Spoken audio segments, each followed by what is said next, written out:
Hi everyone, Shabbat Shalom. This week in Parashat Tzav, we continue in the book of Leviticus, learning the rules for priests to conduct sacrifices in the Mishkan properly. One of the things that the Parasha opens with is a command that the fire on the altar must be burning continuously.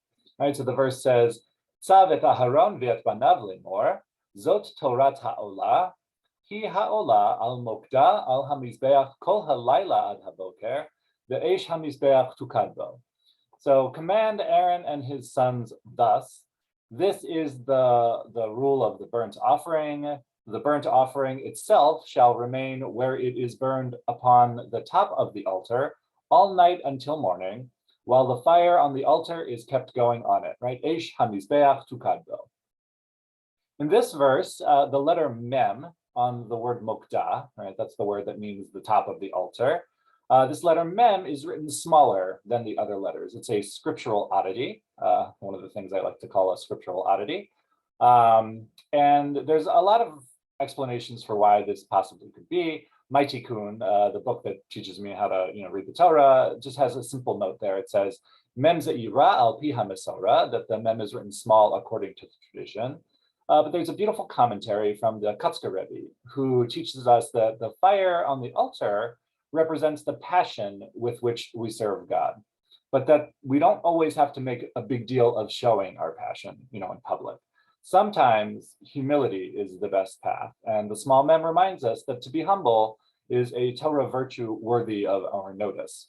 Still, the word mokta would not be able to be spelled without the mem, right? So each of us, no matter how small or insignificant we may feel, we each have a place in service to God. And when all the letters are put together, the word is elevated and complete. And so another thing we can learn from this is that all of us have a piece. And when we all work together, we can create, a beautiful world. And we can also create, a place where we're all able to serve God, together. But the fact that the fire must be burning all the time on the altar, right? It must be continuously burning is also, I think, something that's really beautiful. Something we don't always think about when thinking about the altar, right, is this idea of beauty. But I think the idea behind a continuously burning fire is a beautiful one, right? We've long connected fire and light with the Torah and with God's presence in our lives. For our ancestors in the desert, it was easy, right? Because God's presence comes down in a cloud, right? They all knew it was there. But for us, since God has decided to conceal many aspects of themselves from us, it can be harder for us to see that presence. But God's light is always there. And it may be small, like the mem, but we carry it with us always, wherever we go, all the time, in our heart, right? And if there's one thing to learn from the book of Leviticus, which I know is something that many people struggle with, I think that it has to be that there is always hope, right? Leviticus is actually a hopeful book. Sacrifices were brought by our ancestors in the hope that the offering would bring the person closer to God, right? The word korban, sacrifice, literally comes from the same shoresh, lekarev, to become close to, right? So the idea is that the offering would bring the person closer to God, and that God would either forgive, would bless, or would even just hear, what the person, wanted.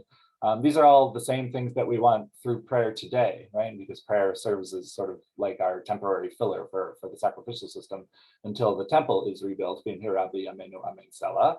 But all things can be elevated, right? We can always reach that higher spiritual plane so that we can become closer and that we can find that presence every day in our lives, something we should always look for.